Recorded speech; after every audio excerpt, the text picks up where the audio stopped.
大家好，欢迎收看 TTIT Turn Trashes into Treasures 的频道。今天我将给大家分享一下我一个人独自建造4×8英尺的小屋的第一集。首先讲一下为什么要建造这个 storage， 因为第一，原先堆杂物的地方很乱，尤其下雨天就更乱了。其次是为了减少车库的负担，因为车库已经堆了很多的东西，这个堆放杂物的地方就在车库的边门边上，做一个 storage 可以很方便的储藏东西，作为车库的一个补充。到底有多烂？来看一下我拍的视频吧。当然也是因为自己懒，没有及时的做断舍离。这些板材都是从一些旧的车库里面拆下来的，应该可以重复利用。还很早之前剩下的一包水泥，还有用这个小推车把这些东西都搬到小院子的另外一个角落去。这个地方实在太乱了，其实空间还挺大的，大概可以有4英尺乘以9英尺，高度可以在8英尺。视频里看是真的是非常乱。这个地方大概有4×9英尺的base的大小和高度可以到达8英尺。那么第一个问题是考虑买还是自己 DIY？ 我在网上做了一些功课，发现买的不但贵，而且有些也需要自己安装，非常吃力。如果对方负责安装的，那价格就更贵了。另外，我自己对 build 的东西还是有些兴趣，想想又能省钱，而且做这个也需要一些设计思维，非常就 fresh 大脑，还可以使用一些自己之前购买的工具。最后，当然对于我这种马人来说，这算是个体育运动了，可以锻炼锻炼身体。当然，有兴趣是最大的驱动力了。终于看了很多 YouTube 主播分享的视频，经过慎重的考虑，决定自己 DIY 一个。那上面讲了为什么要建造这个小房子，接下来我们将从下面这几个方面来分享第一集的内容和我拍摄的一些视频，主要是从设计、购买材料、去除老的杂物、铺设地基框架4个方面来分享，最后把地基框架建好，这也是我真实建设过程中的第一步。那么我们来看看整体设计，我用的是一个老版本的 SketchUp。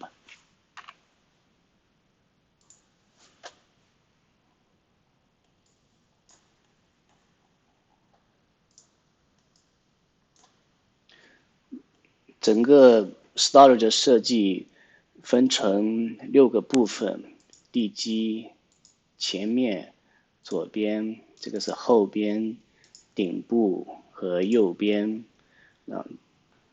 一共是6个面。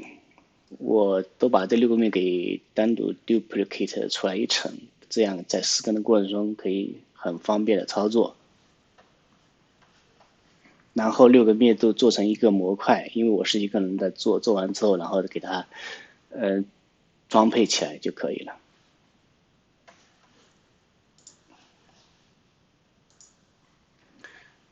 关于购买材料，我仅仅买了第一步过程中需要的东西，因为买多了车子也装不下，毕竟我没有那种大的皮卡。我用我的特斯拉 Model Y 把第2排座位放平，还是很能装的。我买了几包 Graphite， 几根可以直接接触土壤的防腐木，这个木头大概有9英尺长，在 Model Y 里完全放得下。当然，也是因为我买的并不多。我们一起来看一下这个视频。特斯拉 Model Y 还是挺能装的。后就把它买了几根木头。这个是之前工程剩下的几块砖头，主要用来垫基础的那个框架，把这个框架搞水平。这个是原先的地基，下面我把东西清空之后，露出了铺设砖头。我需要把砖头挖掉，要想推这推到后院的角落里备着做别的用途。这个过程还是非常吃力的。那左边是准备放置4×8的那个 frame， 就是基础框架，右边那一小块直接用水泥浇平它。之后我们可以在设计图里看到这部分。整理到一半的过程中，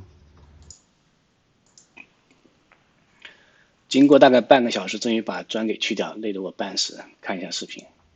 好了，事情进行第一步，先把下面原先铺的不平整的砖头拿掉，明天搭个框架。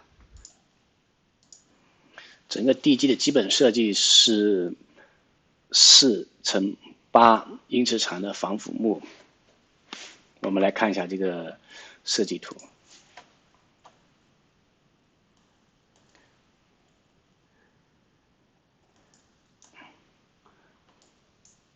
基本上是这么一个样子，然后刚才讲到的这边就是一个水泥块，然后这个是围墙，这个是墙。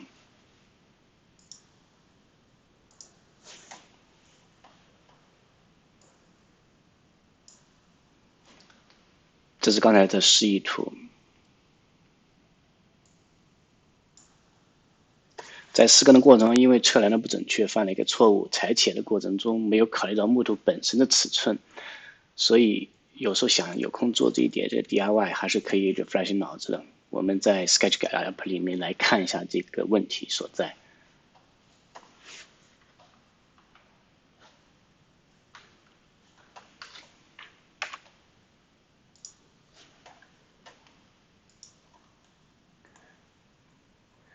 我这里已经标注出来了，因为这个整个大小是4×8的，因为我在上面盖块板子，那个板子也是4×8大小，盖下去之后要完整的贴合。那我把这个东西显示出来，盖子盖完，那你就会发现，就是我切的这个地方，就是这里空出来了，所以理论上应该是这条应该是4 feet 就可以了，包括这个两边的大小。就是包括这两边的大小加起来才是4 feet。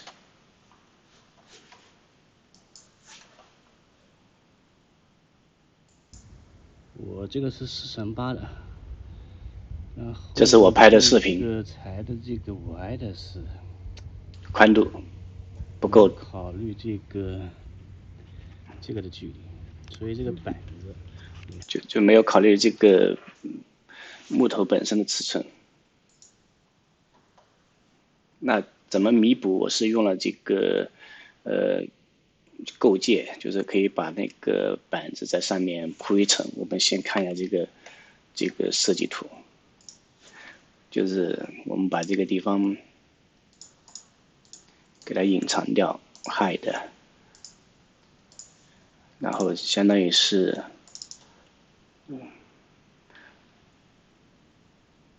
我们把这个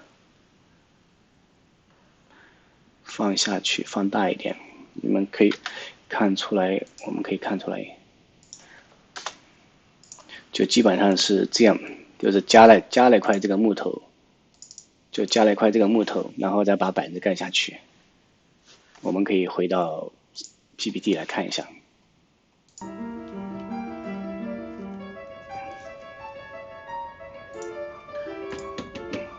就是这里加了那个木头。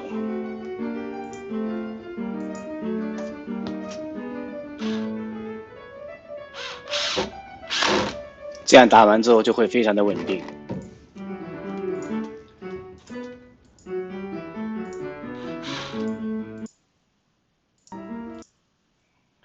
这个是建造房子经常用到的构件，Home Depot 或者路易斯都有的卖，胶合连接木头非常管用。那这些东西其实也是在车库里我无意中找到前后的留下来的。框架没有拍完整，我们来看一下视频。这个角度还是很直的，基本都是90度啊，很直。这。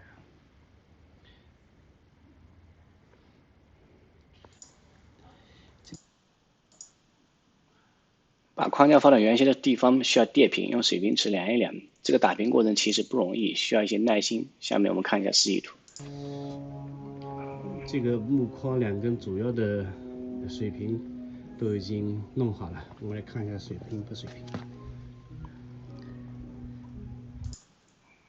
这个方平字写错了。按照之前的设计图，还需要浇筑一小块水泥，就是图上的右边，就图上的这一块地方。浇筑水泥我只是拍了几张照片，手工搅拌还是挺累的，建议 DIY 初学者不要这么做。浇筑的过程中用了之前剩下的支撑番茄的铁框，截断稍微拧了一下，放了一些废旧木头做框架，铺上水泥就好了。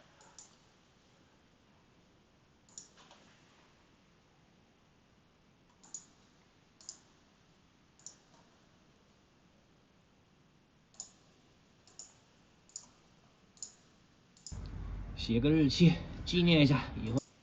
这还是铺起来是非常累的。浇水泥妈的真的是最累的活，真没说了个脏话，直接拍的，不好意思。那这是水泥完工的样子，做这个纯粹是为了把一些废旧材料给重新利用，建议 DIY 初学者真的不要这样做。最后再来看一下示意图，看这里地基框架基本完工了，只剩下把框架上的板子给盖上去。我去买了一块4×8的 panel， 是那种高压处理过的防腐木，价格会比普通的板子贵不少，因为框架是4×8的大小，整块盖上去就可以了。这也是我之前切割框架的时候为什么要整确的4×8大小的原因。4×8高压处理过的板子比较重，不要学 YouTube 上的人家双手就能举起来，那不是我们这种马能吃得消的，很容易把手或者腰给受伤了。我们看一下视频，我是在 YouTube 上学的，是怎么搬运这个大的板子。用一把小锄头给它拎起来，然后上面的手扶牢，慢慢抬起来，慢慢往前走。这个方法还是比较省力的。把板子盖上去之后，打上钉子就完工了。最后我们来看一下前后地基的对比视频。整理到一半的过程中，这个是我打好的地基，就是那种防腐木，然后这个 fence 大概是8 feet 高吧，可能。